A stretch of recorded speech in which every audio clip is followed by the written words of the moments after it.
Willkommen in Deutschland. Welcome one and all to the 6th weekend of the 2023 Fanatec GT World Challenge Europe, powered by AWS, and the 4th event in the Endurance Cup. From Monza to Paul Ricard to the CrowdStrike 24 Hours of Spa, and we arrive in the shadow of the Green Hell. Adjacent to the Nordschleife is the Nürburgring Grand Prix circuit in the Eifel Mountains. 3.199 miles of a tough and demanding circuit, which in the dry is challenging, in the wet makes challenging look like paradise. Down in the pits as ever is Gemma Scott, and up in the comms box, I'm Jake Sanson, a man with no qualification to be here other than my passion for racing cars, and beside me a man who knows this place very well, behind the wheel and in the paddock, John Watson. Good morning, John. Morning, Jake, and it's wet, wet, wet. And that's not the name of a rock band, that's the conditions we have here this morning at Nürburgring.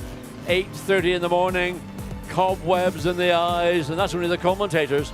So we watch the field gradually filtering its way down the pit lane, over the pit lane exit, so they can now accelerate up to racing speed, such as it is in these conditions. Indeed it is. Free practice kicks us off today for 90 minutes, and we're starting the session with full course yellows. Mixed conditions for the test sessions yesterday, but as has become the form for the 2023 season, BMW topped the timesheets both in the wet and the dry yesterday. Although it's the number 998 Rove racing car that has set the pace. Max Hess in the morning, Neil Verhagen in the afternoon, with a time difference of 12 seconds in lap time. Which is interesting because when I spoke to Nick Yellerly yesterday and I asked him, when at the Nürburgring would you consider making the switch to wet tyres? He said between 8 to 12 seconds a lap off the pace. What do you make of that, John? Well, all I can tell you is it looks like a motorway fog because the spray is coming up. And the racetrack, it's wet, but it's not what I would call that sort of really heavy Nürburgring rain that does fall from time to time. Nevertheless, visibility is marginal. But if you're out running your own, as we see one of the Garage 59 McLarens coming down to the lowest part of the racetrack, all you have to do is just remind yourself that you are on a wet racetrack, and it is probably your first flying lap, and nothing is going to be gained by going out and trying to set the fastest lap in a session, wherein when the track will gradually dry out, assuming no more rain falls, that it will get quicker and quicker. You can see just in the background, the sky's actually looking very high, so I mean, it's more a matter of time rather than if we see a drying line beginning to appear. And as you pointed out, the BMWs were impressive, and the gap between wet track and dry track. The problem at Nürburgring is you can have dry track down at the bottom here, the lowest part, but at the highest part just behind the pits, it can be raining. And just imagine what it was like on the Nordschleife with about 13 miles of it. So it is a part of the history of this racetrack. It is very changeable. So when you make your change from wets to dries or dries to wets, you have to bear in mind that it may be dry or wet on different parts of the circuit at the same time. It's a proper racing driver's challenge, and obviously the mixed conditions are going to be very interesting to start with. Down in pit lane, it's obviously very tricky to be in working conditions, but Gemma Scott is down there to give us a little bit more of an update as to how things are currently stacked up weather-wise. Gemma, it's going to be a very tricky day at the office, but how are things where you are? Yeah, morning, gents. It's not too bad actually down here at the moment. There's a little bit of blue sky and some clearing within the cloud, but it's still very, very wet underfoot, where we've had some considerable rain overnight. I was talking to Ezekiel from Mad Panda this morning, and he was saying how obviously everybody's gone out this morning on wets, and you can see the roosters behind the cars as they're going past us now in the pit lane. But as the track dries out, they're expected to change to slicks within the first sort of 6 or 7 laps of being out on track this morning. And he said that's when it's going to be particularly tricky, and he's expecting maybe even some red flags, because he said the asphalt's very, very different in different parts of the circuit, and that's where your grip is evidently very, very different as well. So it'll be interesting to see how the session develops this morning. But you guys are definitely up in the right place where you're going to be dry all day. Well, we'll try our best not to feel too smug about that, Gemma, but thank you very much indeed for the update. The only major difficulty that came out of testing yesterday for any of the teams that may become an issue this morning, sadly, struck the number 8 AGS Events Lamborghini yesterday. Following the engine loom and sensor troubles they picked up during the CrowdStrike Spa 24 Hours, they dropped a valve yesterday, which caused an oil leak, in turn necessitating an engine change, which was due to be delivered to the team yesterday evening. They didn't enter the bronze test yesterday, so we can only hope for their sake that the engine arrived and they are out on track. We'll keep you updated, but it's not the best start to the weekend, John. Well, normally when you drop a valve and you get an oil leak, that's like in the good old days when Enzo Ferrari was alive and running his team, he never had engine failures. He only had water leaks or oil leaks.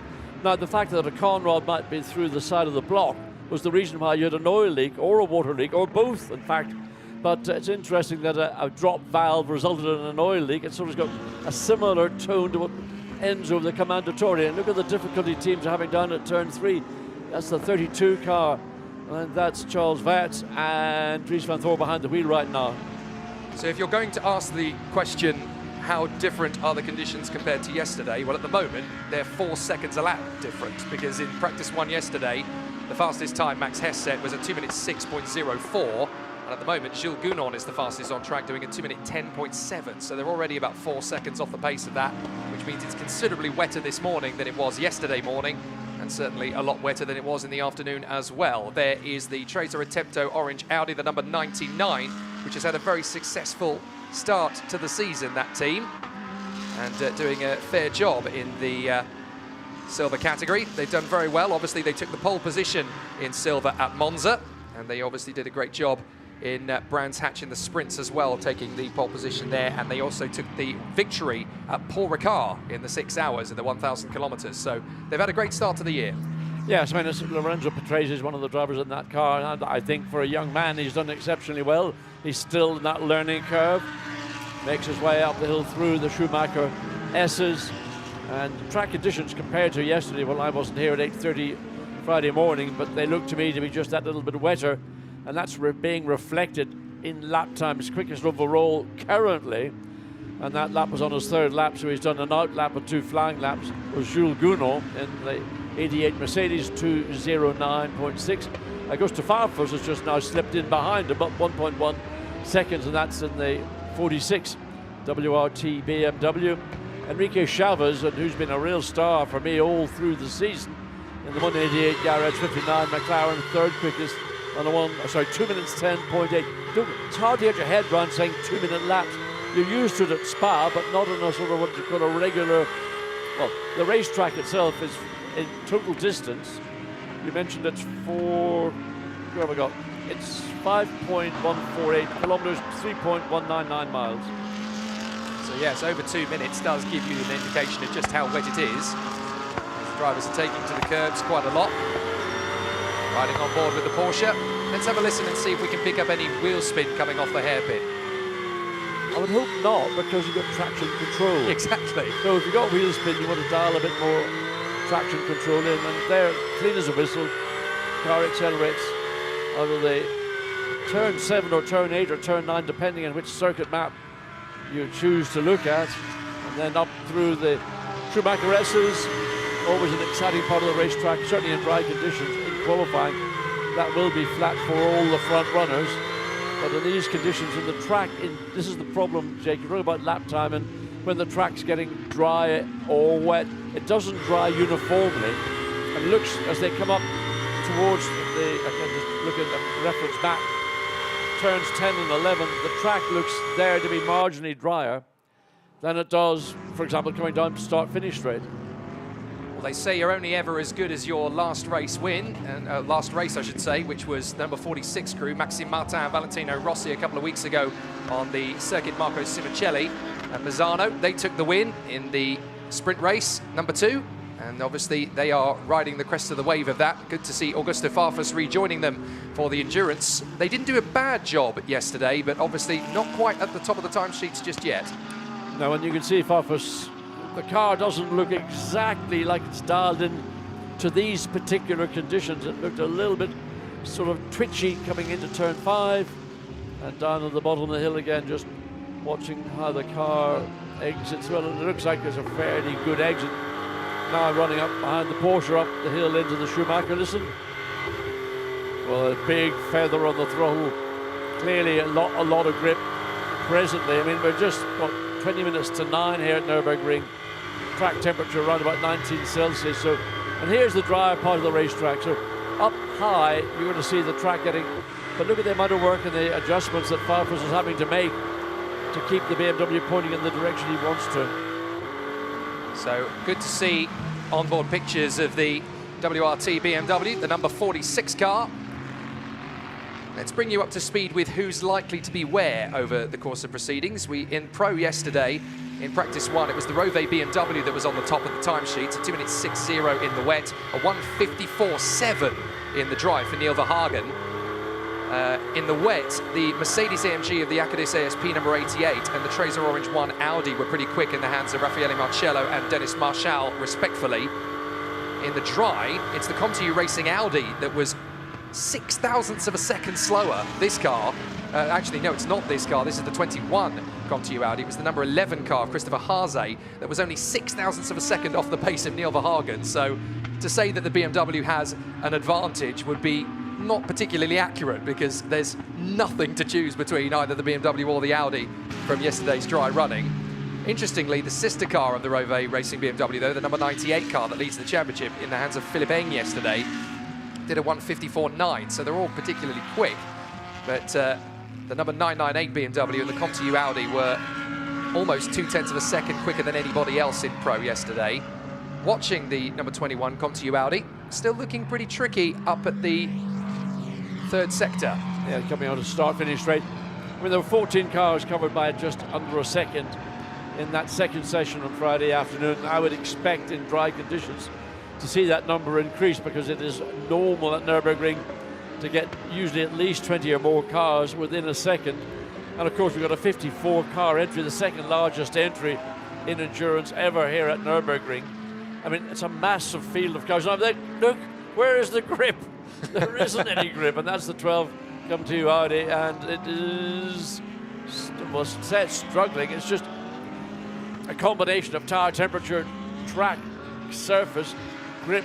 That's Finlay Hutchinson behind the wheel of that number 12 ComTU Audi, and down into turn 5. Successfully negotiates, but you almost think you're looking at these cars and saying these cars are running what I would call a dry weather setup as opposed to a pure wet weather setup. And maybe that's why there's a lot of sort of unsettled look as to how cars are mid-corner, exit of corner. Yeah, more than a dozen cars covered by a second in the dry yesterday. In the wet, there's only 7 cars covered by a second today. And in yesterday's testing session, there was 0.9 of a second nearly between Max Hess and Raffaele Marcello, the fastest 2 cars in practice 1. So do not expect these lap times to be particularly indicative of what we'll see in qualifying tomorrow, largely because we are predicted tomorrow, not that it's guaranteed of course, but we are predicted tomorrow to have much less rain at the Nürburgring tomorrow than we're going to have today. But it is the Nürburgring. We're in the sort of Ardennes, not the Ardennes, in the forests. I mean, not actually talking about the Ardennes, we're not a million miles away from Spa-Francorchamps. It's more or less the same sort of, a spinner just coming into turn 3 just caught that falling Ricardo Feller, and literally that's the part of the racetrack that looks to be the slipperiest. Don't know who it was that got sideways, but we just caught it momentarily. God, look at the old eyesight, still not bad at 77, is it? Doing very well to pick something like that up in a split second. We're currently looking at the number 40, that's Feller, who's currently in 7th position on a 2:10.1, 0.7 of a second off the pace. It's currently the 96 car, the Rutronek Porsche of Thomas Preining, that has gone to the top spot on a 2:09.403, just 0.02 of a second quicker than what Jules Gounod in the Acadis ASP Mercedes has managed. So again, the lap times are going to fluctuate big time over the course of this free practice session. So no doubt you'll get to see your favourites play a featuring role for at least 90 seconds. This is going to be a bit of an Andy Warhol practice session. Your stars will be famous for 15 minutes or so. Well, I think maybe probably 15 seconds. We're going to see a lot of lap time changes occurring again. You see up at the top of the circuit, it's still slippery. The BMW running wide and again having to seesaw on the steering wheel. There is just so little overall grip on board with Ricardo Feller. Currently 7th quickest in that number 40. Audi Feller, again, one of those drivers who, in the 40 car at Spa, I thought was potential winner. Certainly, he was my pick to win that race, and the car was really strong up until mid-distance. Then it began to fade away, but into the pit lane. So I wonder what the teams are going to do, because the temptation is to follow the track, chase the track. But in my view, what you do in these circumstances, and the sun is now actually shining on the pit straight.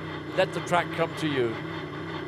Well, in third position at the moment behind Preining and Gounod is actually the Ferrari, the number 71 Francorchamps Motors car of Antonio Fuoku. I actually spoke with Robert Schwartzman yesterday. I said, how are things going this weekend? And he said, don't ask. That tells you quite a lot, doesn't it? Well, you know, there are always opportunities for a change, and we saw certainly back at Misano, the sprint event there a fortnight ago, there was a major balance of performance change carried out after qualifying, and that certainly had a bearing, I think, on the outcome of the result of the two events that they held there. And it may well be that we have a revised BUP for some of the competitors here if there is seen to be a sort of a big differential. But I mean, Ferrari, I would assume, will be on the pace, and Robert Schwartzman, a little hero of mine, I think somebody who's got an opportunity or has a future given the opportunity to go on and achieve great things in his motor racing career. Well, we talked about the pace of the pros yesterday. Let's look at some of the other categories. There are 17 pro cars here this weekend as we watch Arjun Mayani, the number 79. They've had a very solid season so far in bronze. Obviously, they were the winners in Paul Ricard, the number 79 Haupt Racing Mercedes. And Arjun Mayani, one of the very trusted competitors within that particular car. They are second in the point standings as well, just 4 points behind the Sky Tempesta McLaren, which interestingly leads the standings despite having not won a race yet so far this season. They've been so consistent. They've banged in plenty of podium finishes almost everywhere. Well, I mean, it's all about scoring points, and I mean, it's lovely to win your class and stand on the winner's podium, but ultimately it's about accumulating points over the course of the 5 endurance events and then of course 5 sprint events, which combine to make the season. So consistency in making sure you don't make errors, don't make mistakes in the pit lane, don't get penalties for speeding in the pit lane. All those elements which make such a big difference to the outcome of whether it's a 3-hour race, a 6-hour race, a 9-hour race. Well, Kyalami is the only 9-hour race we have, or the Spa 24 itself. Arjun Mayani doesn't look particularly happy sat behind Jordan Pepper's Lamborghini, though, does he? Swarming around all over the place. Would anybody but Jordan Pepper? I mean, look, he's also having a little bit of a struggle there. If we go back to the 88, Jules Gounod was behind the wheel, still looks to be behind the wheel, still remains second quickest. But it's now the 96 Porsche of Heinrich, who was, again, another star from Spa 24. He was, oh, look at that. What a great image. What a great image. You'd almost swear he was on slicks. But I doubt he is. But you never know. You never know if a team might just take the opportunity. But if we look at the last lap time, well, his last lap time was 4 minutes 44. So I don't know what he was on. I suspect it was pit lane. Yeah, absolutely. Here's Chris Froggatt, the championship leaders, Sky Tempesta Racing in bronze. They've had a very consistent season. They've not reached the top 3 of free practice in testing yet over the course of the weekend. In bronze, it was actually Thomas Neubauer, the Vulcan-Horse BMW, that was the quickest, that managed to get to P4 overall with a 2 minutes 7.245. The second quickest car in yesterday's testing one was actually the Iron Dames Lamborghini. Michel Gatting put the car into second position on a 2 minute 8.4, so they were over a second off the pace in 17th overall, but they were the second quickest bronze. Lewis Proctor in the WRT BMW was third on a 2:08.433, so only 0.07 of a second slower than the Iron Dames Lamborghini. In the second testing session, it was all change. Alan Valent in the Thieber Mercedes was P11 overall and the quickest bronze on a 1:55.3. Marius Narken in the Dynamic GT Porsche was next up on a 1:55.5, and then a 1:55.8 for your man, Enrique Chavez in the Garage 59 McLaren. Another excellent run so far is from the 1:57 Windward Racing Mercedes, Miklas Born. He is third quickest overall, at just a 1/10 of a second down on the fastest time, which is the 96 Porsche. And I mean, Laurent Heinrich, I just refer back to Spa, that car came alive sort of mid-morning, Sunday morning, and was harrying all the other Porsche. I mean, Kevin Estre, who is, if you like, the god in a Porsche and GT3 racing, was really, really having to extend himself to keep Heinrich in control. And in fact, I think he wasn't able to. Here are the championship leaders. The number 98, Rove BMW. Philippe Eng at the wheel. He was the man who set their fastest lap yesterday in the second testing session. And the time they set in the dry was a 1:54.913. Very quick indeed in the dry conditions. But they weren't the fastest. It was the sister car that went quickest. Yes, it was the sister car. I can confirm that Jules Gounod is not on slicks because he's just gone quicker again. He's regained that provisional quickest time, 2:08.234. So that is a time on wet weather tyres, just in case the team had thought to put him out in a set of slicks just to see what it's like. Well, clearly it was, look at that again, you can see just how slippery it is. Turn 3, I don't know why it is particularly slippery, whether it's, well, there's nothing on the track, it's just the tarmac and the low speeds, so there's very little downforce from these cars, and if the cars are running their traditional sort of dry weather setup, they'll be slightly more stiffly sprung or roll bar or whatever. And in these difficult track conditions, it's making the driving, it's tippy-toe stuff. So it's all changed as we were talking. Gounod still quickest, Ricardo Feller second, Lucas Stolz third, Christopher Mies fourth, Fred Makavicki fifth, and Heinrich, sort of in the space of one lap, has gone from quickest, or 2 laps actually, quickest down to sixth, and he's done nothing. Drying line, look, up through the Schumacher S's. Yep, absolutely. So that's going to be drying steadily if the sun remains as it is. But we are still currently about 14 seconds away from dry weather pace. I'd say probably 13 actually away from dry weather pace here. So still quite a lot to find, but at the Nürburgring it has a history of draining very quickly. Well, you can see coming down the hill there is a distinctly clear line. Now I wonder how long teams are going to hang it out, because you can see still kicking up spray, but if you stay on the dry line, that wet weather Pirelli tyre is going to start to degrade because it's not designed to run in those mixed conditions. But he's into the pit lane, and I'm sure the conversation will be, when do we transfer from wet weather tyres to slick? But look at the wet, look at the spray. That is too wet in my mind for anybody to take a risk and run a set of slicks. So you're just going to have to sit it out. What, we're 22 minutes into the session, and we've got an hour and 6 minutes to go. It's all change again, as up to the top spot comes the Acadis Mercedes number 87 of Maxi Goetz. So Maxi Goetz has gone top on a 2:08.0 now, faster than Gounod. And then it's Sven Müller in the Dynamic GT. He was fastest in the first sector, just over a minute for that. The Tracer Orange 1 of Ricardo Feller is now fourth in front of Lucas Stolz. And then the leading bronze car is Arjun Maini in the Haupt Racing Mercedes. No wonder he was annoyed getting held up behind the Lamborghini, because he was on a quick lap. And then Christopher Mies in 7th place. However, up to second now comes Lucas Stolz.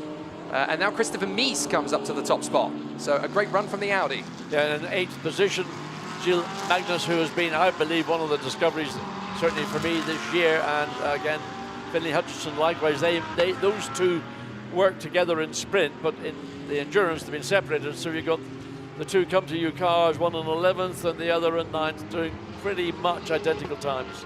Yeah, Gilles Magnus, of course, having transitioned from the world of TCR touring car racing into GT, and he has taken to it like a duck to water, very quickly indeed, getting up to speed. As we watch the McLaren on screen, that is the Garage 59 car, the number 188. I'm looking forward to something. We may not get to see it, but I'm looking forward to seeing a Schumacher coming up through the Schumacher S's. Ah, I thought you'd weren't. Very, very true indeed. Number 157, of course, David Schumacher, who is the nephew of Michael. And the son of Ralph. Yes, indeed. So good to see the family keeping the tradition there. The 157 Winward Racing Mercedes, that is who we're going to be looking at when we pick that up. There is Philipp Eng. As you can see, they're dropping down the order for now. But when they do go on to the slick tyres, expect them to be top 5 material, because they were fast in the wet and fast in the dry. Yeah. So Christopher Mies now tops the times with a 2:07.9, and that's just a tenth and a bit of a second ahead of Maximilian Goetz. But looking on, those are still wet weather tyres. I mean, the problem is, you're up at the back of the circuit through 10 and 11, there you see dropping down the so-called straight with the dog leg in it. I mean, there you can clearly run a set of slicks, but elsewhere, and as soon as you go offline, you'll see the spray being kicked up. So the 25 slips up the inside relatively easily. And that is Christopher Mies behind the wheel. So now he comes up to the final turn, and then down, start, finish straight. There's a drying line on the line on the left of the circuit as you come down on the right of your screen. But Mies again has to pull off onto the wet part of the racetrack. Can't find a way past Lucas Stolz coming down into turn 1. And you've got to be very careful at these points in the practice session, because the last thing you want to do is lose the braking point and spear into a colleague, because then you've got a lot of work for the mechanics to do and very reduced running out on the circuit itself. Up to the top spot now comes Fabrizio Crestani in the GRT Grasser Lamborghini. That's a silver car that's gone fastest overall.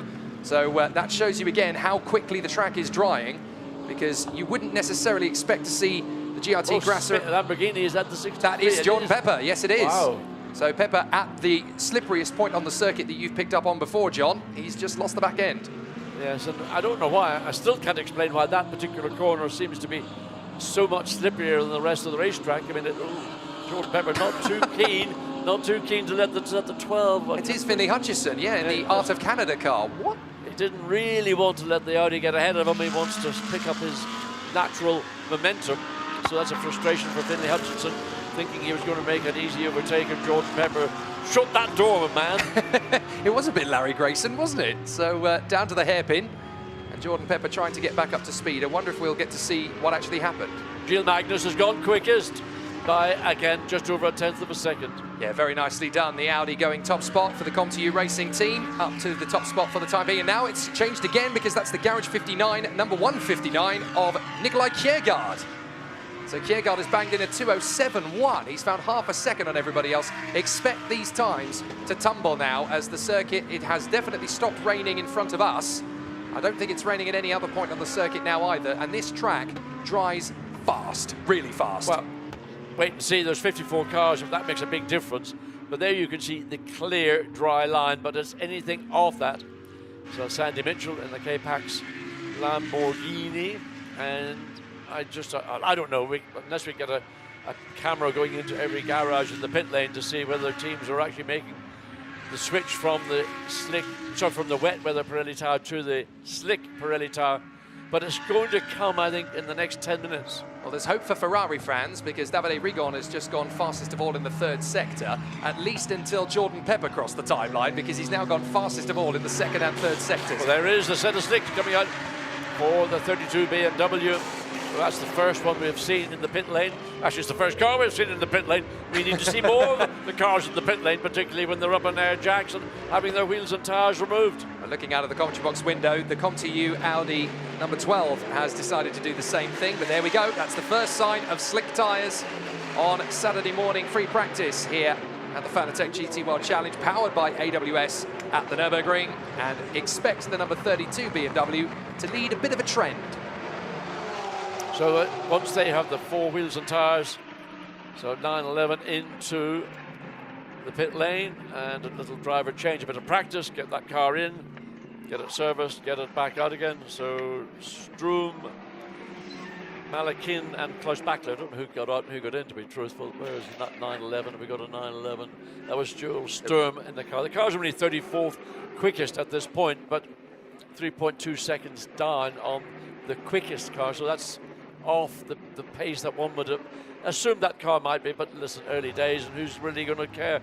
But I just thought the light was getting, maybe somebody was turning the light out in the commentary booth, but all of a sudden there's just sort of a high cloud base drifting across the circuit. Now, there was meant to be rain around about 9 o'clock, which is about 3 minutes away. Well, Christopher Mies has just set the fastest first sector of anybody.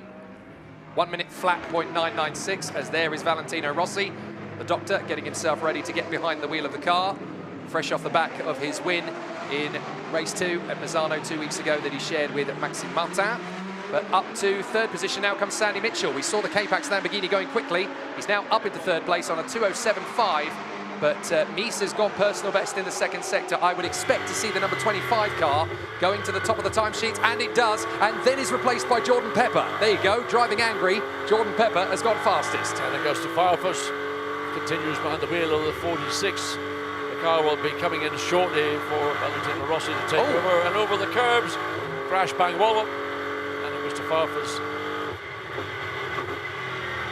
So much hard work behind the wheel in these mixed, greasy conditions. I mean, we've seen this earlier in the stint with Firefuss behind the wheel, having to do a lot of minor corrections on the steering wheel a balance of throttle and steering just to keep the car pointing in the correct direction. But when he comes into the pits and hands that car over to Valentino Rossi, Rossi will be going out on a track that is clearly a drying track.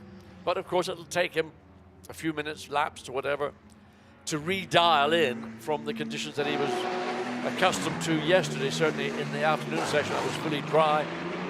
So Valentino making it, when you're a motorcyclist and you've got leathers and you sort of seem to crouch, he was doing the same kind of thing with his Nomex overalls, making that adjustment that you would do before you threw your leg over your motorbike.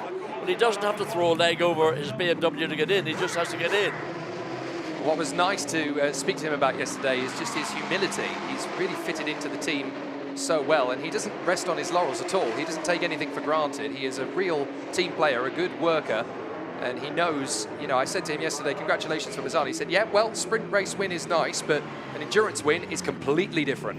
Yes, it is, and of course, that's now in the history books. Yeah. It's a part of his history, it's a part of his legacy. His future is here this weekend and for the rest of the season.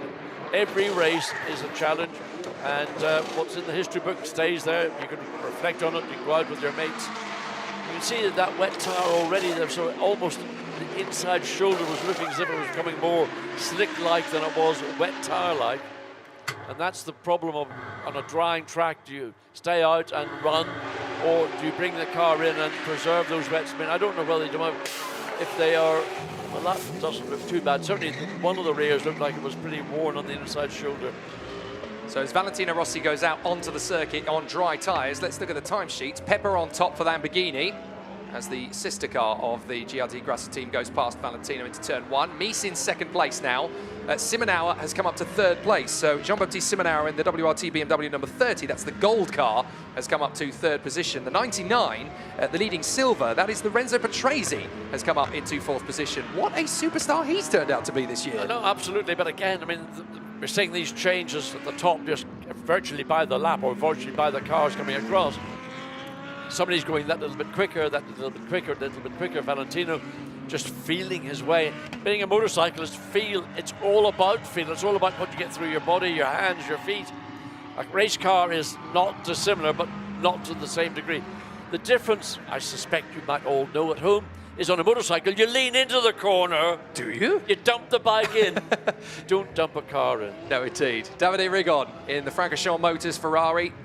A lot of long faces at the team this weekend, but they're still determined. They are Ferrari. They're not going to back down from a challenge. They're going to keep pushing, and they're going to give the Tifosi as much to smile about as possible. Look at the way the car drifts in. Yeah, I mean, that is simply car balance, and again, more than likely the car's got a setup which is a suitable dry weather setup. And I mean, are they going to start changing the car dramatically? But you can see how much of a handful the 71 Ferrari is at those relatively minor speeds, and trying to get throttle, get power down, accelerating out of turn 4. He's got to wait until he's actually in a straight line before he can even get any amount of throttle. And down into turn 5, just tippy-toe through there, then transition back to the right through turn 6. Then the drop down the hill, run the curb, because the curb now probably reasonably dry. And then you've got the major braking into this bottom of the corner. Turn 7 on one map, turn 8 on another map, corner with a name, and a third map. And much better, only in the space of 3 or 4 corners. Ferrari looks a totally different car. Up to the top spot now comes Maxi Goetz in the Agadis Mercedes, number 87. Now he's been overtaken by Checkered again in the McLaren 204, 2 tenths, almost 3 tenths of a second up. And again, it's simply just a car comes across the lane. By the time you just say, oh, Maxi Goetz has gone quickest, it's been eclipsed. Look at that Ferrari, look at that. Well, I mean, is he on slicks or not? I mean, that looks as if he is on slicks because there is zero grip whatsoever. Yeah, it looks to me like he is on slicks, trying to find the pace of that car. I'll tell you who is on slicks. It's the Porsche, number 56, that's gone on to slick tyres there. So obviously, as everybody's trying to get themselves faster, the Dynamic GT car, that's Job Rapage, getting himself ready for another run. It's a very busy pit lane now, as cars are in left, right and centre to try and find pace on slick tyres. But as you rightly mentioned, Nikolai Kiergaard has put the Garage 59 McLaren into first for the moment on a 2:04.8. However, fastest of all in the first sector is the Iron Lynx Lamborghini of Jordan Pepper. He's come up again as the other car, the 19 Ironix Lamborghini of Leonardo Porcini, has gone up into second place. But here comes Raffaele Marcello, fourth position now. He has put the 88 Mercedes back into the top 5 on a 2:05.1. Do not expect that to be the fastest lap they'll do today. They'll go quicker for sure. You can sense that the track is coming to the drivers, because running up through the Schumacher chicane, the 159 Nicolas Checkered, quickest car on racetrack, has now got caught. And again, purple in those two final sectors on this lap. He's got, well, in fact, Maxi Goetz has now gone a quicker 2.2 seconds quicker. Now that is clearly a slick tyre time on the 87 Mercedes. So I think Checkered, is he going to come in, and he's just looking for a bit of space? And he's got Valentino Rossi radar and just closing back, so Valentino would back out of it as well.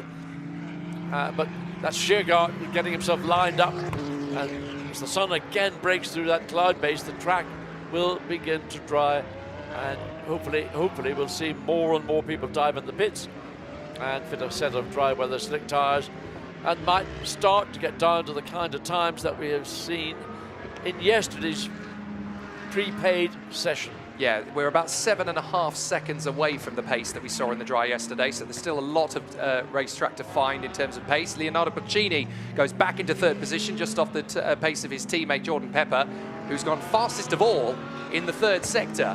Now, interestingly, Maxi Goetz has become the first driver now to lap the first sector in under a minute, 59.6. So we're going to see potentially the first lap in under 2 minutes. That's a lot of time he's gained in the first sector. If he gains that much time in sectors 2 and 3, it's likely that we could see, probably within the next 10 minutes or so, the first sub 2 minute lap. Valentino running very wide on the exit, coming out of turn 6, but all within track limits. Of course, track limits, we haven't discussed track limits here at Nürburgring, and there's probably a couple of corners around the racetrack where track limit violations may be registered. Certainly coming out of turn 4 is one of them, and maybe coming out of the final turn as well. Marcello goes up to second again on a 2:03.2. Davide Rigon's been fast. He's put the Ferrari on a 2:04.1 as Dries van Tor puts the WRT BMW into second place now on a 2:02.6. So here we go. The times are tumbling. Checkered in his McLaren, not far off the Sector 1 best at all now. Porcini's gone sub 1 minute as well. So there are some fast times coming. And Maxi Goetz has done a 2:01.7, so we're getting very close indeed to that sub 2 minute. Checkered is actually going to get held up in traffic here on the end of the third sector, as into the pits comes the Ferrari. And the Audi's going to try and make a lunge up the inside of the Porsche in the final corner in free practice to try and improve the lap. Yeah, I mean, all for no avail, because the McLaren read it very clearly. Checkered comes across the line and waits to see. And he stays in second place, or actually he goes up to second place because he had lost position, but all around him, look, what is the point of diving down the inside? You've just been overtaken, and all you're going to do is pin, and that was Nicolas Bart in the number 21 Audi. I think he thinks he's at the races. It's not a race. This is just a practice session to lead up to what we're going to see tomorrow, which will ultimately be the qualifications, and that's what's going to count. It's Saturday morning, my friend. It's not quite Sunday afternoon yet, as here comes the Mercedes once again of Raffaele Marcello. Fifth position at the moment, but going quick. He's done a 59.2 in the first split. That's not the fastest we've seen so far. That's the sister car of Maxi Goetz, but look at that in the second split. 0.4 of a second. That's a little bit more than the racetrack, Raffaele. I mean, he clambered all over the curb, did well to keep the car, the momentum of the car up, so that will have cost him a couple of 0.3 of a second in the course of executing the exit. Comes across the line, and where does he go? Well, surprise, surprise, there he goes, quickest, and a smile on Jules Gounon's face says we are here, 2 minutes and 0.785, by far the quickest time of the day. Davide Rigo, second quickest in the Ferrari. I'm going to guess that Jules Gounon's reaction to that would have been, well, that was quick. Imagine what he'd have done if he hadn't mounted the curb, as Davide Rigon goes second in the Ferrari. If you're a Tifosi, it's time to stop the count, isn't it? Second place. And what did you say about the Ferrari? You said the pace wasn't there, or was that because it was dry, the pace wasn't there? It was, was Robert Schwartzman said it. That's right. They said they were really struggling in dry conditions, so they could use a bit of rain. And obviously, they are not likely to get as much rain tomorrow as they are today. But if they can get a decent level of knowledge and understanding of what the circuit does in mixed conditions, they might have a better shot. Here comes the Lamborghini. This is the 85 car flying through. So obviously the GRT Grasser squad, Clement Schmidt at the wheel. This is the Silver Cup runner. Look how much curve that you have to take to get decent turn in through that chicane. Neat tidy through the final turn. And to be fair to Clement Schmidt, this is not a bad run by comparison. 58.9 in the first split, 42.9 in the second. They're in 53rd, but they won't be for long. Watch them shoot from the tail end to the front end. Look, they've just gone from second bottom to second top. And that's Lamborghini now second, and third Jordan Pepper had been second. He's been eclipsed by Clement Schmidt. So 3 drivers have now recorded a lap of 2 minutes and point something of a second. So 2 Lamborghinis in the top 3. Well, we've still got 48 minutes remaining, so I expect the top 20 as then the bottom 34 are going to change. And right now, the slowest lap is actually from the 888 Audi. And it's who's on the wheel? It is Arthur Rougier. Yeah, that's unusual. Arthur Rougier, that is not normal. There's something not correct with that car, because it would never normally be so far off the pace. They had a very limited running in the first half hour, and now they have just come out onto the circuit on slick tyres. So expect that to go Actually, you know quicker. what? Maybe they just said, what's the point in running on a track that's only going to get drier? So why not just sit it out and let everybody go out and dry the track for us? Rougier, Aaron Creed, and to be announced, we haven't yet got the name of the third driver. Have you got that third driver? I don't yet, but no, work smart but not work hard, I suppose, is their motto on that one. Jordan Pepper, purple first sector, green second sector. What's the third sector going to be?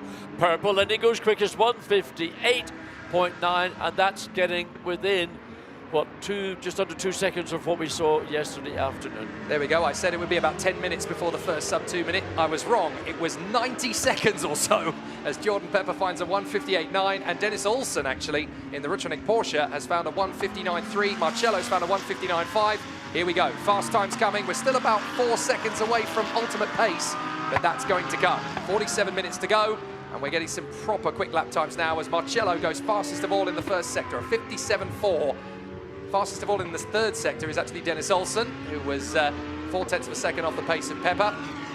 So now those times are coming up. Bayard has just gone 13th in the ComTU Audi. Charlie Fagg in the Optima McLaren nearly gets top 10 with that last effort. And up to 7th now comes Porcini in the Iron Lynx Lamborghini, as we watch Jens Klingman in the WRT BMW in the bronze category, not finding clear track on the first sector, 2.4 off the pace. 154.7 is the time that was set yesterday for the 998 BMW.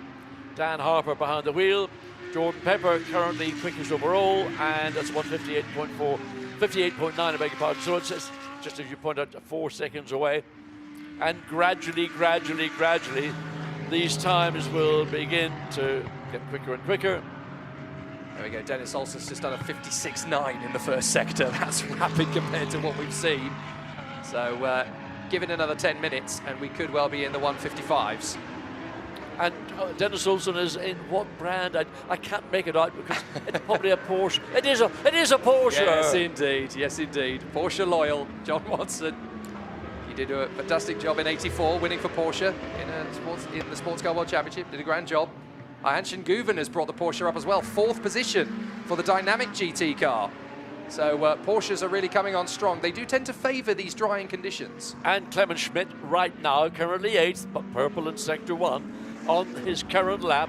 So somewhere around the circuit in that middle sector, Clement Schmidt will be looking to consolidate. He wants certainly a green in that middle sector, ideally, but he doesn't get it because something, other traffic, he's lost a certain amount of pace. He hasn't got a personal best or a purple in sector 2, but it ought to be enough if he can conclude the lap to see a small improvement. So here's Charlie Froggatt in the Sky Tempesta McLaren. Let's join him on board for the lap. Talk us round, John. Right, into turn 1. Always a funny entry into turn 1. You can run slightly wide, or you can take but there's a camber change now into this long entry into turn 2. Run round, just ran out of, well, a friend of mine once said, riding along on a crest of a slump. But look how many cars have gone off, particularly coming into turn 3. So he just runs, does the right thing actually, runs all the way around the outside of the corner, comes back on. But of course, the lap has been It's a pointless lap from now on. He's got to get the tyres cleaned up because the off-line part of the racetrack that he used was wet, and his tyres will now be wet. So just drive it round, keep out of the way of others who are on a flying lap, and reset and go again. Dropping down the hill through the right-hander, back on the power. Slightly more cautious in the initial part to get the tyres and brakes back up to temperature. And then up to the hairpin as well. It's very easily done. Let's see how Charlie Froggatt did it, because obviously you're on the power here, and then it all goes wrong, just a little bit too wide. Wide, and that probably just the line he was on was still probably slightly damper than the sort of inside line, and once the car starts to run wide, I mean, it's just damp and damp and damp, and there you can see where he is running now. That is, I mean, that is just about the limit of grip for a slick tyre. And you could see his frustration as well when he drifted wide onto the rumble strip. His hand was in the air. It was so frustrating. I can't believe I made that mistake. But well, Dries van Thor hasn't made any mistakes. He's actually gone second quickest in the 32 Audi, so it's Mercedes, BMW, Porsche, Mercedes, BMW. That's the top 6 presently. But in fact, who I thought was a little change there, Dries van Thor's time is just 0.3 of a second away from Raffaele Marcello, 157.9 for the Swiss driver. Well, if you are John Miller in the Rinaldi ST Ferrari, you are very happy at the moment because you're in the top 10. A 159.3 for him. He'll be absolutely elated with that position for the time being. They'll want to take a picture of that. Right, reset. Here we go, 1 lap ago. Chris Froggatt came down into turn 1, turned in, made the corner, made the exit, doesn't run too wide. At this point, 1 lap ago, he was too far off to the right. Now, look how much further he's in the middle of the road. Not taking the risk of going out to the... Now, he moves out to the right, then cuts back for turn 3, staying on the drying part of the track, just kisses a little bit of the dampness. Now, lets the car run. That's a point of the racetrack. If drivers want to really explore the outer limits of track limits, that's where they're going to do it. Then down into turn 5. All the wheel movements are they're tentative. There isn't a huge amount of, look at the understeer he got there. There isn't a huge amount of confidence at this point for Chris Froggatt. So whether he's just driving himself in, trying to get his tyres up to temperature. In the meantime, Sandy Mitchell in the number 6 Lamborghini has gone fastest by over half a second. Let's go back to Chris Froggatt, comes through the hairpin at the bottom of the circuit, up through the Schumacheresses. Has to feather the throttle. I mean, to me, it looks like Chris Froggatt is having to deal with is a car that's probably on the more nervous side of being comfortable, and then up at the top of the circuit, the car is not coming to Froggatt. And yet, it's still a track that's evolving, it's getting drier as we go on. So he needs to get tyre temperature, and the key to confidence in these conditions is getting your tyre temperature up to the operating, the window that these slick tyres want to work in. If you can't do it, you're not going to get there, and that's where you're seeing this sort of tricky car for Froggatt. And again, look at the amount of understeer he has coming through that final turn onto start, finish straight. There's your lap on board with Chris Froggatt in the Sky Tempesta McLaren. A very good run indeed from Chris. A lot more confidence in the car this time around as we look at the Rove BMW that leads the championship at this point. And of course, we're waiting to see what their raw pace in the dry is. Up to the top spot now, though, comes Fanatec in the Boutsen VDS Audi. They've done a 156.9, so we're only about 2 seconds away from pace. The theoretical best, though, is a 156.0, so we are flying now. Nicholas Nielsen in the Ferrari has just gone 0.6 of a second quicker than anybody in Sector 1. That's rapid from the Ferrari. So here comes the Francorchamps Motors Ferrari, and through to Sector 2. What will he do? He's done a 55.7 in Sector 1, up to the timing line for Sector 2, a 42.4. That's comparable, but it's still about half a second away from what the Boutsen VDS Audi has done. Just to go back just briefly to Chris Froggatt. Currently, he's 37th quickest out of the 54 cars on the track. His lap, and I don't know whether that was the lap we were on was his best lap or not, but he was just 4.9 seconds away from the fastest lap time. So that's the difference between the quickest cars and somebody much further down through the field. It certainly was Chris Froggatt's best lap so far, 2:01.662. But as you mentioned, the car is not quite with him. Here is the number 71 Ferrari. This is Antonio Fuoco. Oh, goodness me, rallycross mode nearly. And motorcyclists have got an expression for leaving black lines on the racetrack because he just nailed the throttle, spun the rear wheels, put down 2 large black rubber lines. And, I mean, the car was sliding, and there was 0 grip, but sliding. Great images of those slow-mo shots really illustrate just how fine that margin is between grip and no grip. Well, Antonio Fuoco's definitely left his mark on the Nürburgring, hasn't he? Quite literally. So the 98 BMW getting ready to go out onto the circuit again. They'll obviously go through the motions. Up to the top comes Sandy Mitchell, 156.6 now. And the theoretical best comes down to a 155.9. And Mitchell is going even quicker in first sector. He is purple in first sector. So again, he's on a run. He's got the car. He's particularly got the tyres in a temperature zone that's giving him that ability, that confidence to push, push, push. I'll tell you what, this is a perfect free practice session, really, because we get to see what this circuit is like at its wettest point, but we also get to see what the circuit is like when it's dry. So it's the perfect blend of 2 worlds. The data they'll be getting is fantastic. The 54 Porsche Naschen Goerven, he's got his tyres up to temperature. He could flirt with the outside of the exit of turn 2. He even kicked up a little plume of spray because once you've got the tyre in that operating window, which didn't appear that Chris Froggatt, who rode with him when he ran wide a couple of 3 laps ago. So that's the difference between having your tyres at operating temperature, in the case of Goerven and the Porsche, and Froggatt in the McLaren not having those tyres in that temperature window. It's called confidence. Absolutely, and Guven's got plenty of it. Look at that, 55.3 in the first sector from Ayhancan Guven. The Turkish driver doing a sensational job on the first split, and that drops the theoretical best down to a 155.6 incidentally, but 55.3 for the first sector.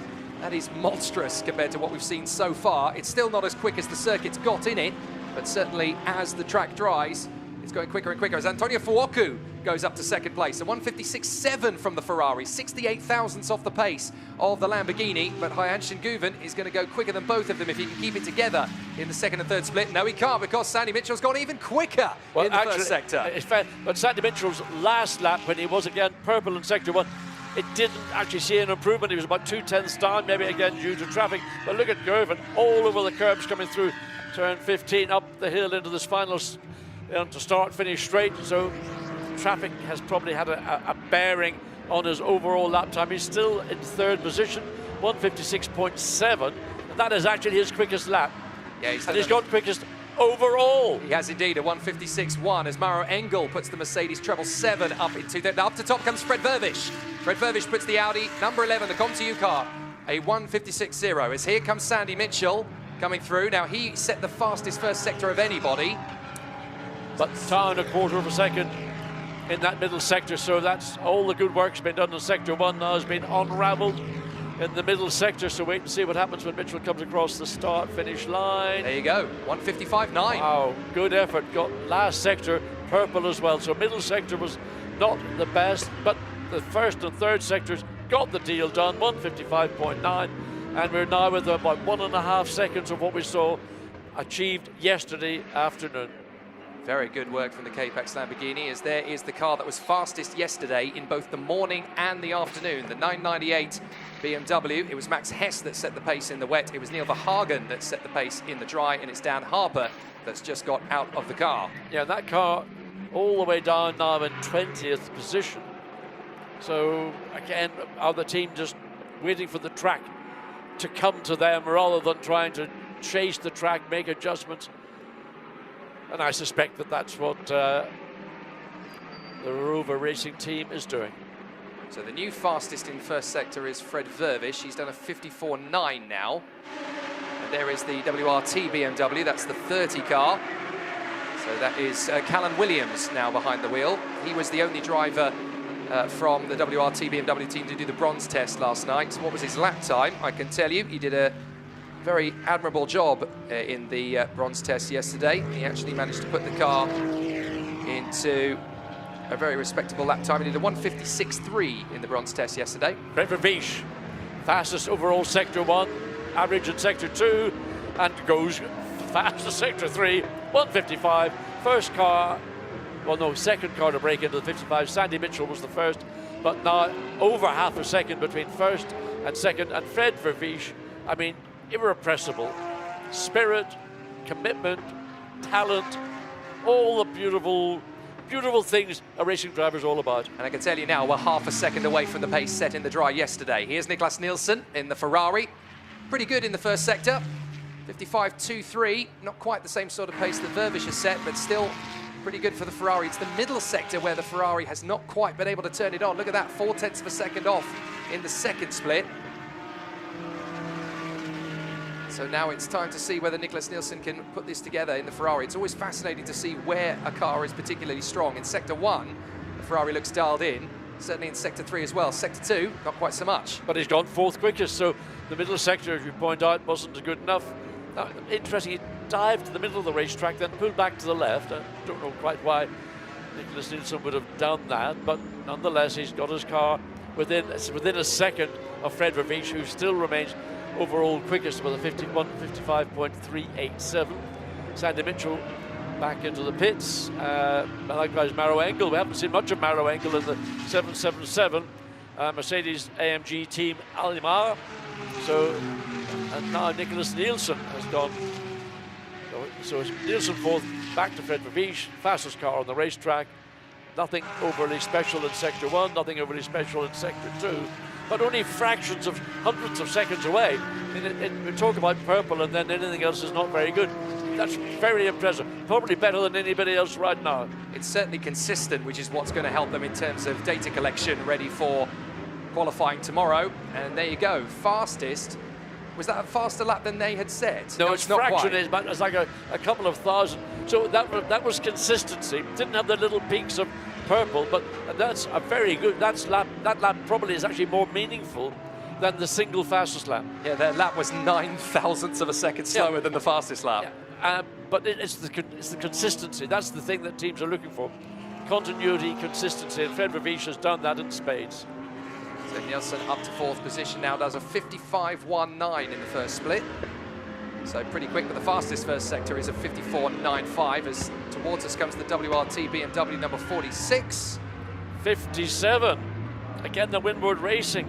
And this time it is Philip Ellis behind the wheel, has gone second quickest, 155.9. I mean, that just popped up out of nowhere. So that car has been quick throughout the morning, but now second quickest Mercedes in the field presently. Next one up is Maro Engel, down in sixth position. So Nielsen just crossed the line there. We saw on screen in the Ferrari 156.2 coming through in fifth position. That was their best lap that they've set. They didn't move a position. Here is the car collection Porsche, which is of course the car that is dominating in 2023 in the Pro-Am category. So here is Ludwig going around the Nürburgring circuit. This is the car that was second in practice yesterday in the hands of Alex Fontana. They did a 156.1 yesterday, coming through Sector 1. Just the difference in the circuit, the way it's dried out now. Sector 1 is not the grippiest of the sectors, but it's so much more planted for the Porsche now than it used to be. I mean, literally, you've got a circuit that is in effect fully dry. You've now got drivers, and again, just that turn in, that sort of momentary snap oversteer for the Porsche. Just meant he held off the throttle, couldn't quite commit into turn 5 down the hill, and so the sister Porsche, the 96, has been hovering around the back. There's Dennis Olsen, there you see him in that blue and yellow Porsche. Leutwiler had been running up, Leutwiler had been in that car, but Dennis Olsen currently 8th quickest on a lap, not showing anything special. Of course, having to find his way around the sister car of Leutwiler will have cost him a few tenths of a second, maybe a few hundredths of a second, up to the top of the circuit through turns 10 and 11, and the drop down the hill. So, yeah, I mean, both Porsches, and there you're on board with Leutwiler, and you're looking forward to Olsen, so you're getting the driver's seat view and almost the driver's seat feel of what it's like to be behind the wheel of a GT3 Porsche RSR. Perfect. GT3R. Yes, indeed. The RSR is the slightly more sophisticated version with the engine directly behind the wheel, and Olsen peels off into the pit lane. Perfect position for Leutwiler to be in to follow Olsen, because now he can kind of get a real read of where to find a little bit of extra time, essentially. He's going to come across the line. This is going to be a 2:01.3. That puts them 44th. But in terms of Pro-Am, they obviously need to find a little bit more time because Arthur Rougier is the fastest Pro-Am in the Treble 8. One of our heroes, especially in wet weather, but now the track is drying, Dennis Lind in the Lamborghini number 78 has just suddenly appeared. He's up to 6th quickest. Well, there is the 99, the Tracer Orange Audi. What a difference a little bit of time makes. It looks like it's going to be pretty quick this particular lap as Acker has done a 56.5 on the lap. Careful not to trip over the 44 Porsche on the flying lap. Well, Alex Acker thought he was being given the pass, and suddenly it was removed. The Porsche swept across the bars of the Audi, and I think Alex Acker would go, oops, got to get out of the throttle quickly. And Acker's not happy. He's swarming around behind Clement Mathieu to try and say to him, come on, you've just held me up big time here. Get out of the way. I've lost 2 seconds now in the second sector because of you. Move over. But he has his own program to run. Look, he's swarming around all over the place. So Acker will probably try and, yes, gets the undercut coming through the final turn.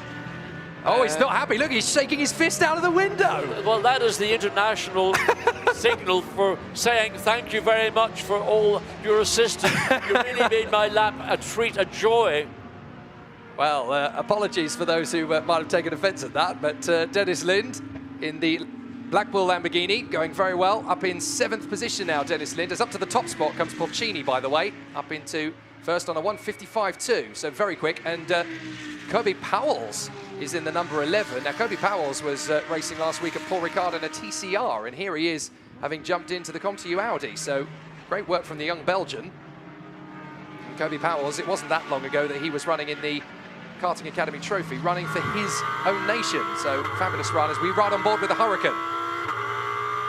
The Huracan GT3 and Lamborghini are certainly at the races because Puccini quickest overall, and that's a very impressive 1:55.2, and that is now within 0.8 of a second of what we saw Friday afternoon when track conditions were, I suppose, as close to ideal. Alex Pieroni in the Get Speed number 3 Mercedes sits in the pits, and is that another set of Pirelli slicks going on, or and who's gone off? That's the ComTU Audi. It is. And that's just coming up to the conclusion of the lap. I suspect ran the curb and the exit of the S's. It's Kobe.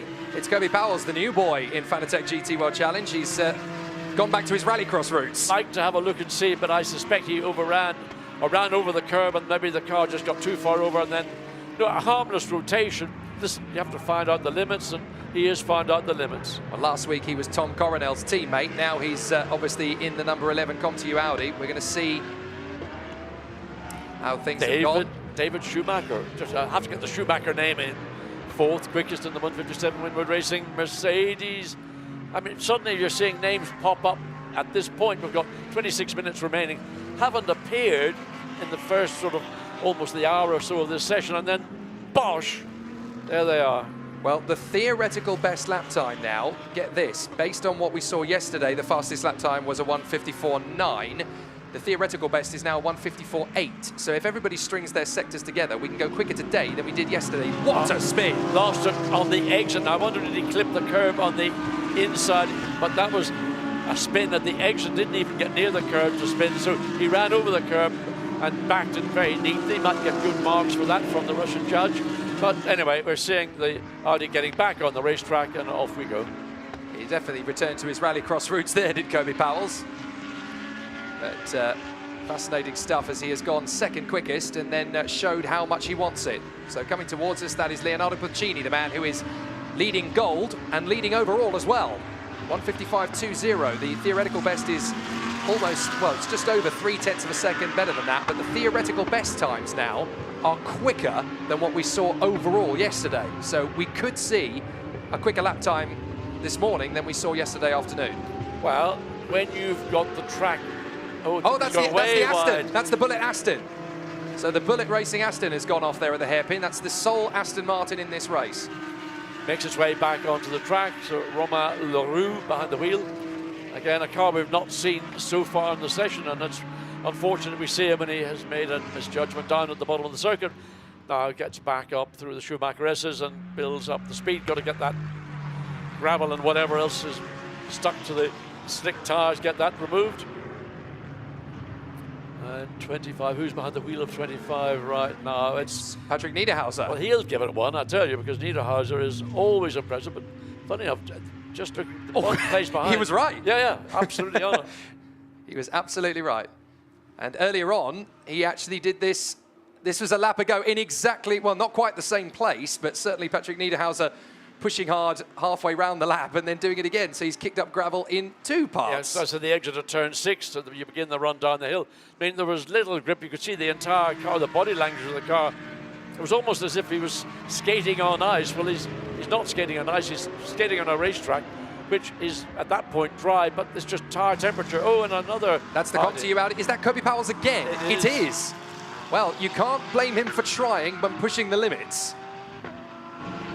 Kobe Powell's finds the limits twice. At least he's not done it on the same corner a second time. True. He's choosing different corners around the racetrack to explore the cars. When he went off, okay, and that was up at turn 10. So again, just too wide, and I mean, obviously a lot of ability, but a lot of exuberance. Likewise, doesn't do the bottom of the car an awful lot of good riding over the curbing like that. So I'm sure the team will want that car in shortly to have a little look underneath it to see.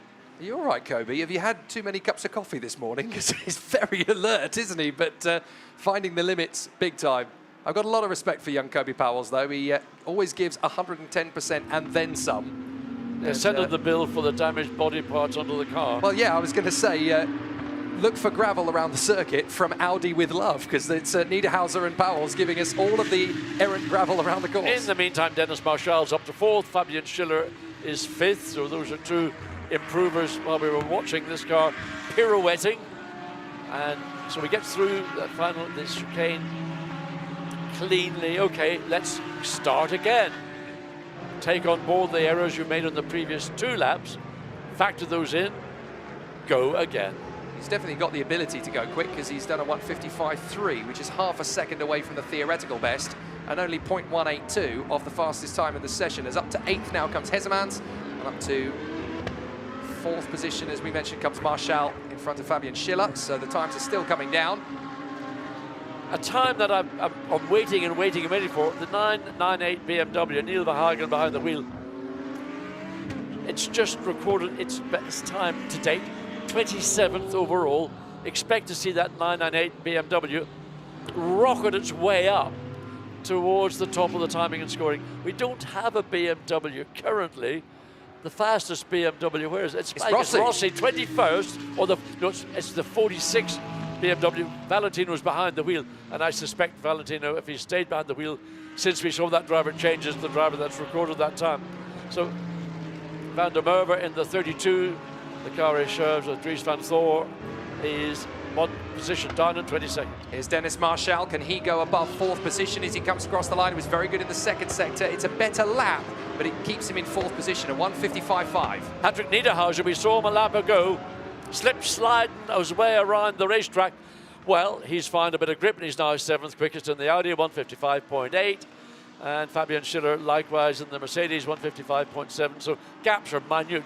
Oh, but Neubauer. That is not the way to exit turn 6. Ooh, That's Thomas Neubauer in the Volkenhorst BMW. I think you'll find that's not the racetrack. No, and drags, look at that.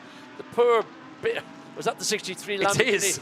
Gets basically all 4 wheels and tires, and again, those that are following, the gravel is not just on the curbing, and it's onto the racetrack. Can you remember back in the 11th century when the number 63 GRT Grassa Lamborghini was leading this session? They are now in 31st with Andrea Caldarelli. That shows you just how changeable this free practice session has been. They were leading, they're now 31st. As towards us comes the Mercedes. I think maybe what I would say is that they're doing a little bit of work for the 3 hours itself. They're not necessarily looking to get a single fast lap. And Patrick Niederhauser, he was very unhappy there by the look of it. So obviously had traffic to deal with, and then bailed out of the lap, decided to get ready for another one, and it looked like he was... Sheldon van der Linde. So this car 22nd overall presently, not representative of the pace of BMW or of that 32 entry in particular. Right, the pure racing Porsche number 911, Joel Sturm has gone up into 9th position, so they are on the move. As out onto the circuit comes the dynamic GT Porsche, I think that is. The onto the circuit as we watch the 25. That's Patrick Niederhauser, having deposited little bits of gravel in various points on the course, but now finding the pace, hopefully. Yeah, but he's now got the 32 BMW directly ahead of him. So he's got 3 cars. He's got to thread his way around. And he might as well just bail out of this because he's not going to get past all 3 of them as they make their own way around the 44 Porsche, which is currently, I'm just looking to see where they are. So they are 53rd, mature, Clement Mature behind the wheel. So that car probably will improve, but Niederhauser, he's got himself, he's looking for track position. And he's going to gain another position from the Porsche, and then it'll be the Lutsen VDS Audi up the hill, the number 9. And Stefelco behind the wheel at the moment. Where they are overall, well, that's 19th.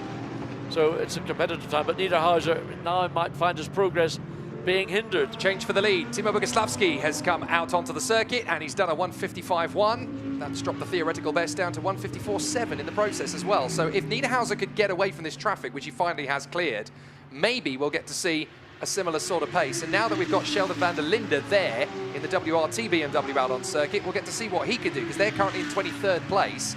As we've already picked up on, the fastest BMW is currently Valentino Rossi down in 22nd. Well, van der Linde's bailed out of it. You can see coming up into the chicane and looking again for track position, but he might as well. He's let so many cars go by, and he's sort of plonked himself in his well. The Audi goes into the pit, but Timo Boguslavski, fastest overall, 1:55.1. Good lap from Boguslavski.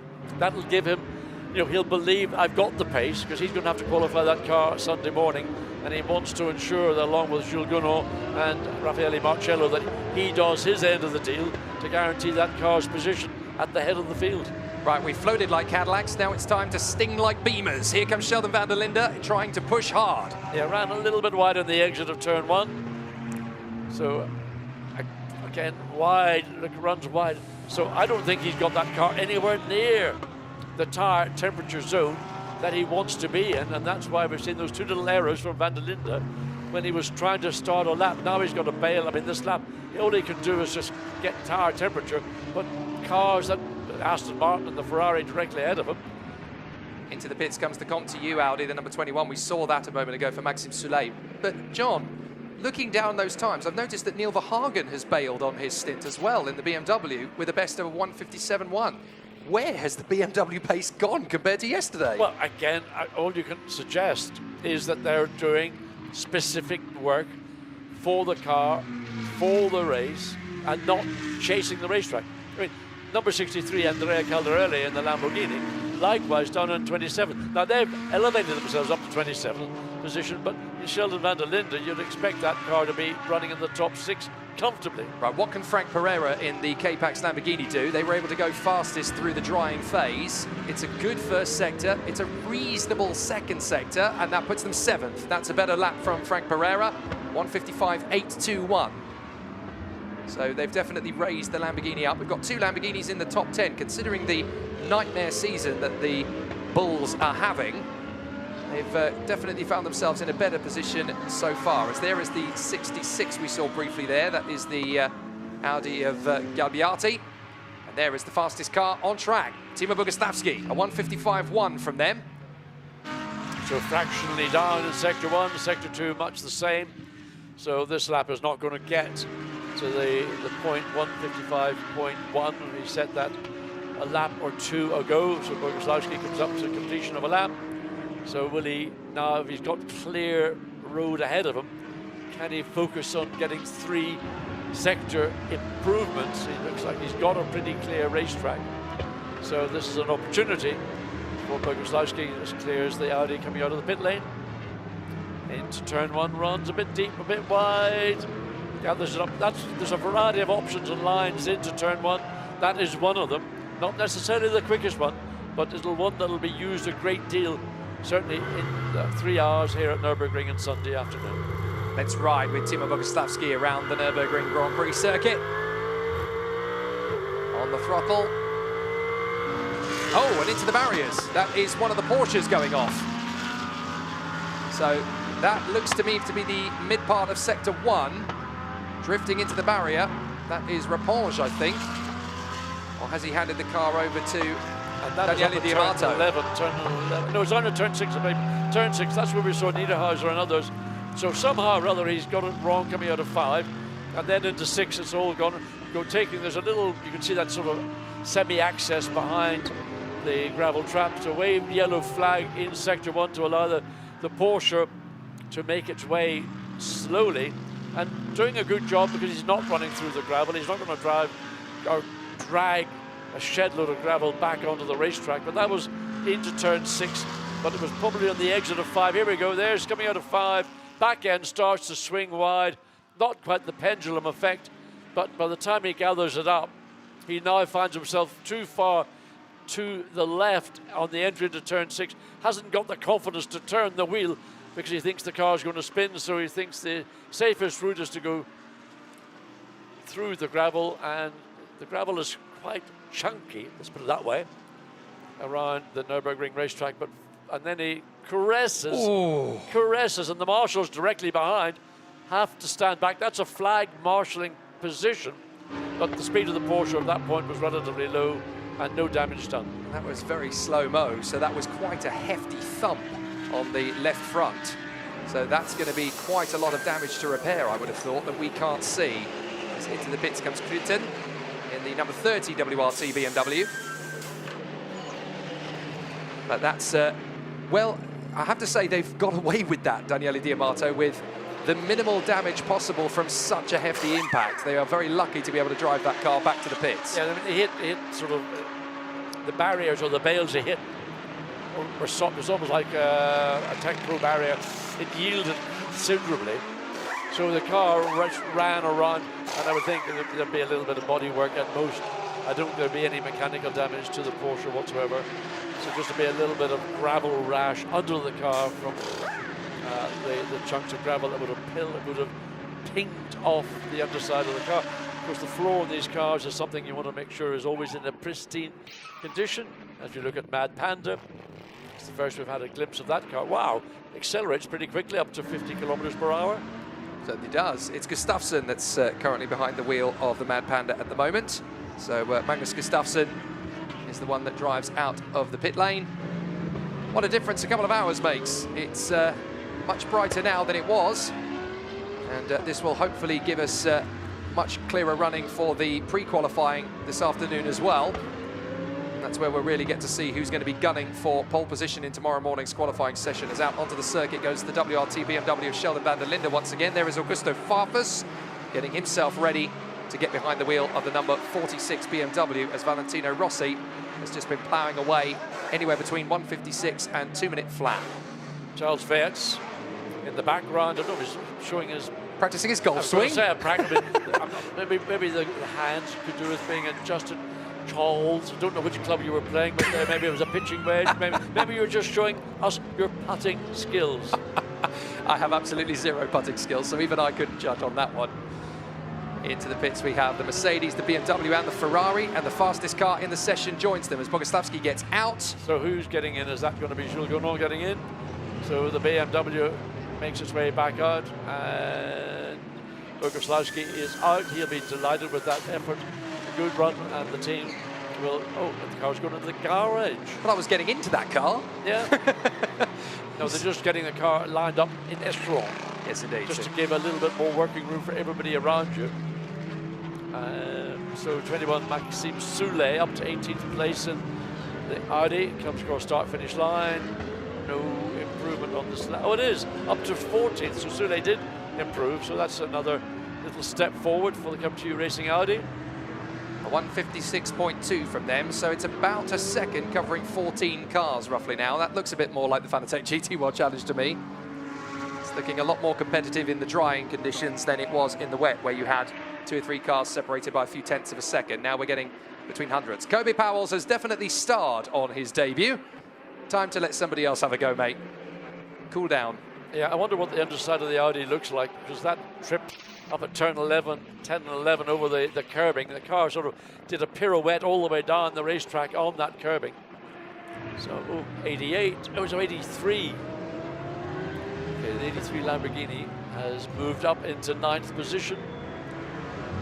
So everybody else behind that has gone down a position.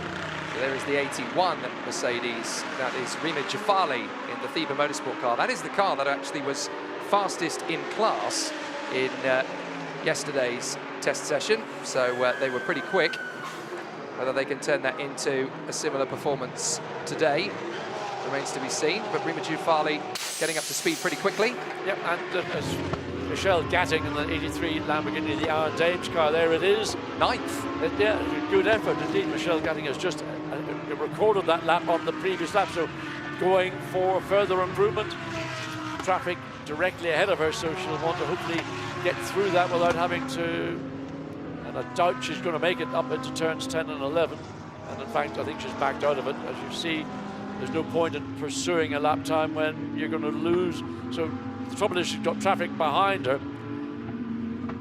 So and that's the Rover Racing, the 98 BMW, honing in pretty quickly as well.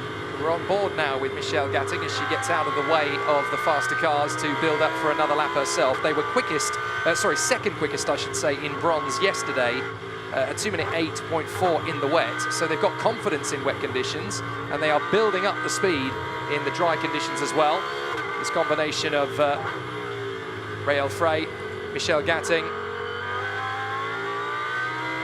So we're going to go on board with Michelle Gatting for this lap as she pounds around the Nürburgring in the Lamborghini Huracan GT3. Here we go. Right, down into turn 1. Pick your braking point. Down three gears. Some people take first gear here. Can't quite see on her screen whether it's first or second. So then they cut back to the left, takes the more normal line, makes the apex, runs out to the edge of the racetrack, then lets the car naturally take its line into turn 3. Stays to the left to get a straight line exit. Out of turn 4, had to breathe the throttle there. Maybe didn't have that. Maybe the confidence wasn't there at the point she wanted to get back on the throttle. Then the run down to turn 5. Carry the speed through here and then sort of aim it in there as she is done. And then ultimately it's the exit of the corner that will determine your lap time through turn 6. Then the run downhill, again spot your braking point. Don't need to brake overly late because it's all about the exit into the hairpin rather than the entry. So does that sort of slightly early apex out wide, then clipping point at the edge. So up the hill now. Flat out, Michelle? No, not yet. Maybe later in the day when track conditions are maybe slightly better, or you've got a fresher set of Pirelli tires on board. Up into turn 10, runs the curb on the inside. Once the exit of the curb, you can catch your wheel on that, and that'll rotate you then into 11. And again, early-ish on the throttle, then pushes the car. Now up ahead of her, an Audi warming, I think it's an Audi warming up its tires, trying to get some temperature before they go on to a flying lap. And that's just a frustration for Michelle Gatting because she's having to focus on that car directly ahead of her. And then she's back again, she's had to come out of it, she's coming into the pit. So decides the best thing to do is come in, we've got 6 minutes remaining. They may not bother going back out, but there's the on-track view of that Aaron Dames Lamborghini. Looks good, but you can see how much grip or sort of lack of grip just at that point when that was coming through turn 5 and then the drop into turn 6. Great performance so far though in the session from the Aaron Dames Lamborghini that Michelle Gatting shares with Rael Frey and Sarah Bovey. Nicholas Nilsson looking at something. I'm hoping that's the lap times that he's having a peer at on the phone. That Windward Racing Mercedes 157 doing an up to 6th place. Marcus Zug behind the wheel. We've got 2 Mercedes, beg pardon, in the top 6. We've got 2 Audis in the top 6, and we've got a Lamborghini in 7th place. That's Mapelli. Yeah. Now, we were waiting for the BMW Renaissance. I think it's just about to begin in the final 6 minutes of the session because Neil Verhagen's done a 155.8. That's more like it.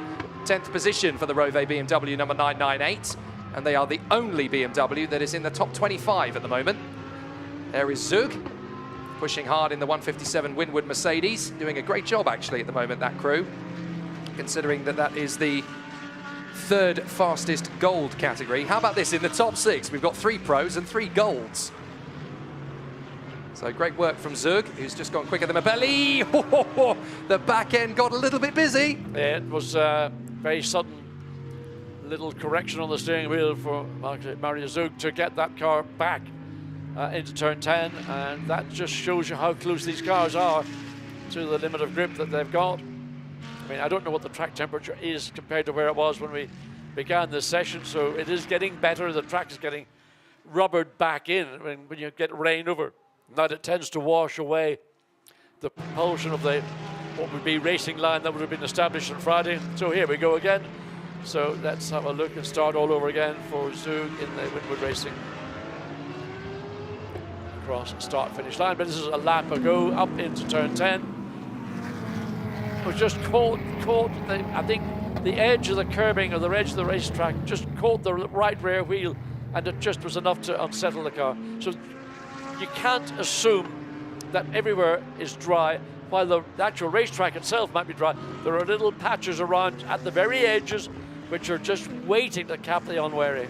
I guess that's one of the reasons why we've got a theoretical best of a 154.7, but in actuality, we've got a best of a 155.1. Nobody's quite been able to have the confidence to string it all together in one car for all three sectors. And also, nobody's gone out on a brand new set of tyres, because what's the point? Indeed. Why waste set of tyres? So everybody's been running on tyres that they would have run on. They maybe had 2 sets when they ran yesterday, maybe just 1 set, but anyway, most people will have run on the sets of tyres they ran. Now, the 90 Ezequiel Perez Compact, that car was actually, it's in 9th position now, but it's, so again, another car that sort of popped up. So there is Sheldon van der Linde in the WRT BMW, just getting past the Aston Martin that gets out of the way. Now, what is Sheldon van der Linde doing? A 55.5 in the first sector. It's all right, but it's nowhere near what they're capable of. Car is 34th overall, running behind the sister 46. So, whereabouts is 46 in the scheme of things? 31st now. Goodness me. They really are thinking about the long game, or inverted commas, sandbagging, as you might potentially suggest, but they are hopefully going to give us a little bit of hope in the final few minutes of the session here to show us what they can really do. Verhagen's given us a taster, hasn't he? A 155.8, 0.6 of a second away from Jules Gounod in the Mercedes, but I think there's a little more to this than meets the eye. Well, I think that what the respective BMW teams are doing is, we've seen the pace yesterday. Oh, by the way, Eddie Cheever Jr. in the 93 Sky Tempesta McLaren has gone 14th quickest. That's one of the few improvers we're seeing in the closing seconds almost of this session. Farfus goes up to 25th, so he's made an improvement. But when you consider the time that was established yesterday by the 998 BMW, we're still significantly away from it. And the other BMWs, Farfus, Sheldon van der Linde, not within a country mile of that time. So on board with Jules Gounod in the Acadis ASP Mercedes over the timing line. And that time was a 156.3, just over a second slower than they have done previously. But this is about collecting data now. This is about learning what the circuit does as it dries. He's got a little bit of traffic in front of him to deal with, but he doesn't really have to worry too much about that. This is all about knowledge, all about confidence, as you said before, John. Yes, and I think with the traffic ahead of him, I mean, there's no way that Gounod's going to be able to do anything in terms of an improvement. They currently, well, they are quickest anyway, so that time, the last lap, Gounod, a 155.1, that's the time set by Boguslawski. So I don't see any further improvement coming from the 88 with, what, 39 seconds before the checkered flag comes out. Eddie Cheever has put the Sky Tempesta McLaren up into 14th, as you mentioned before. Augusta Farfus has brought the BMW up, actually, the 46 car, up into a 156.5, so they've risen to 25th position. And the only other improver is Daniele Diamato, who struck the barriers earlier. And the difference between fastest and 25th is 1.4 seconds. So we're getting nearer to where I would always assume you'll see the field here at Nürburgring. It's always a very compacted grid. The differences between front and back are relatively small compared to where we maybe see it on other racetracks. So it's always a very tight competitive grid. And the difference between Jules Gounod, who is currently stuck in the traffic, as you can see, who has the fastest time, a 155.163, and Leonardo Porcini in the Iron Lynx Lamborghini on a 155.205, is only 42 thousandths of a second. That's a real feather in the cap for the guys at Iron Lynx. Yeah, so checkered flag is out, so these cars can complete this lap. Gounod might not bother, he might just come in. Oh, Did I read his mind? Did I read his mind? Have you got a hot wire to him? Have you got him on radio, There's no John? point in staying out. So I look at the gravel on the track. I don't know whereabouts that is.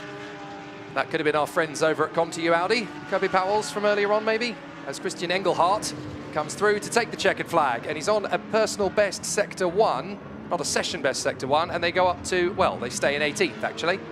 It's a better lap, but they stay where they are. Clement Schmidt is the only other big mover, moving up into 23rd place in the latter stages of the session. But it ends pretty much as you'd expect, with a lot of traffic, no major improvements on lap time, but certainly a clearer indication of what we're going to see. And your man, Nick Yellerly, who gave you the inside leg measurement of the difference between wet and dry track times in the transition, that BMW, not Nick particularly, he's only one of the 3 drivers, that is only 40th in this session. Yeah. But not representative of the true potential performance of that car. No, indeed. I think this has been a very interesting free practice session. We know who's up for it, and we know who's trying to find the pace, but when we get to qualifying tomorrow, we obviously have pre-qualifying this afternoon, but once we get to qualifying tomorrow, you're going to see a monstrous battle for pole position. At least a dozen cars in that fight. So it'll be very interesting to see how it does it. And we could see another surprise outside of Pro going for the ultimate pole. Well done, Jules. Good run. And the team has got the time to a 1:55.163. That lap time courtesy of Timo Boguslavski, I do believe. But Jules Gounon finishing off the session. The data collected has been incredibly invaluable, I'm sure. And now they'll head into pre-qualifying this afternoon with wide smiles on the faces. No further improvements, but a lot of knowledge gained. It's kind of what you've come to expect now from Ferrari. The end-of-term report, or mid-term report, I should say, is could do better, but they're there or thereabouts. BMW maybe keeping a few jokers, a few aces up their sleeve, ready for pre-qualifying later this afternoon and for qualifying tomorrow. But certainly, Mercedes and Audi as fast as we expected them to be. Yes, I think what we've seen in this session is a lot of people going out and doing a lot of work, a lot of it largely to do with what they will expect to see on Sunday. Nobody put on a new set of tyres to go out and simulate a potential qualifying run. And a lot of people are also out of position. So with the Nürburgring Schloss in the background, it is the Acadis ASP Mercedes that gets the top spot. Barcelo, Boguslavski and Gounon at the front. Porcini, Beretta and Inaykin in the Ironlex Lamborghini in second. And then it is Haase, Powells and Vervish in the ComTU Audi in third. Good performance from the Mad Panda Mercedes up there in the top 10. Doing a good job in class. And the Iron Dames fastest in class as well in the number 83 Ironlex Lamborghini, 11th overall. Very good indeed from the Barwell team as well of Lind and Collard as they go 20th overall and fastest in Pro-Am. So fascinating to see how it's all going. Looking at those times though, a second and a half between the top 30. A few teams out of position. BMW conspicuous by their absence from the top 5, but still representative of the kind of pace we could see from them. Porsche smooth and consistent throughout. Their cars are 18th in the hands of Engelhardt and 33rd in the hands of Bonn. The Haupt Racing Mercedes looking good for a decent result in bronze based on that sort of pace. And fortunately, everybody able to get a decent lap time under their belts. 2.8 seconds covering the entire field. So far, so good for the Almanar Racing team. They're celebrating a birthday by the look of it as they end the free practice session in fine style. So while they celebrate a bit of cake, it's time for us to look back over how this fantastic free practice session has taken place. But first of all, we will find out how things are going with Gemma Scott down in pit lane, who has some of the reactions from free practice for us. Maxime, you're coming into this weekend on a bit of a high after the win in Misano a few weeks ago, but are you struggling, or is this reflective of what we're going to see from the BMWs this weekend? No, I mean, at the end, you know, it's always free practice. You never know who is running which tires. For sure, we are coming from Misano on a very high, and we try to keep the same. But yeah, it's another track, another series, because now it's endurance, more cars, different lineups. But at the moment, it's everything going to plan. Thank you very much. Have a good weekend. Not a bad run in the end for the WRT BMW squad. Maxime Martin there speaking to Gemma Scott. It's going to be a day of two halves really for BMW as they obviously take it nice and cautious through free practice. old tyres, not really at qualifying pace yet, and I'm sure they will be when the time comes tomorrow morning. Certainly quick in the wet and very quick in the dry, as we always know. The man who has just got out of the fastest car of free practice session, however, is the Andorran Jules Gounon, who is down in pit lane with Gemma Scott. Jules, I know team will put the time in, but is this going to be a Mercedes weekend? Well, you know, every free practice we are very strong, but sometimes when quali comes, we are not that strong anymore. So we try to prepare team here the best as possible, giving new tires and low fuel and so on to give the good car, you know. And at the moment, our car feels good. So the only thing we can control is ourselves. And as always, we always push maximum, no matter what it's fits practice or quali or race. So at the moment, we are looking good, but you know, free practice means nothing. So we saw this morning the weather was quite tricky. If quali is like this tomorrow morning, I think we will see a lot of interesting stuff for the fans. Yeah, absolutely. I mean, it certainly showed the difference as the track was drying out there. How difficult is this track here? I know there's different asphalts on different parts of the circuit. There's different grip levels. Well, on this track, it's fun. When you're on Nordschleife, it's a bit less fun because, you know, when you continue this track, normally we do the 24 hours. And then when you have a moment and you see the guardrail and the trees coming to you, it's less fun. But here it's quite fun. You're sliding around. So it was good fun this morning in the rain. I had a lot of fun. So our car is good. The team is doing a fantastic job as usual. My teammate also. So all good. I'm happy. But again, it's just free practice. And hopefully I see you tomorrow morning and we are still happy. Keep enjoying the weekend. Thanks, Jules. Thank you. Don't tell the guys that free practice means nothing, because it means everything to a lot of these teams, but certainly for Mercedes, they started the day in confident form, but they want to start the day tomorrow in the same element of confidence. It's all about keeping it together and hoping that those sneaky BMWs don't catch up to their current advantage. But a very good day at the office so far for the Acadis ASP Mercedes crew.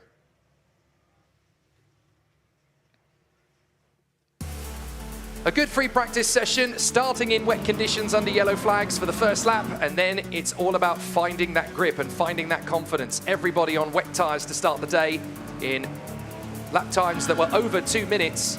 Plenty of drivers rose up to the occasion and tried to find those confident lap times, just learning what the circuit can do here at the Nürburgring. Ferrari pushing and finding the edge of adhesion very quickly in their new 296. But plenty of drivers were up for the scrap, pushing hard. Jordan Pepper giving us plenty of highlights across the first part of the free practice session. Unfortunately for Daniele Diamato and the Porsche team at Dynamic, they were one of the ones that really came a cropper. The Conti Audi driver, Kobe Powells, in his first appearance in Fanatec GT, gave us some thrills and spills. The K-Pax Lamborghini was also very fast in the wet and then the drying conditions. But once the circuit got dry, several drivers were able to come forward and make good impressions. The Iron Dames went quickest in their class, and Kobe Powells went particularly quick overall as he pushed the Conti Audi to the edge of its ability. First on the exit of the Vidal chicane, going back to his rallycross roots. Leo Pacini was very quick indeed in the Lamborghini, second in gold, and first in gold, and second overall. But it's the 88 Acadis ASP Mercedes of Messrs. Gounon, Bogustavsky and Marcello that are the quickest in free practice.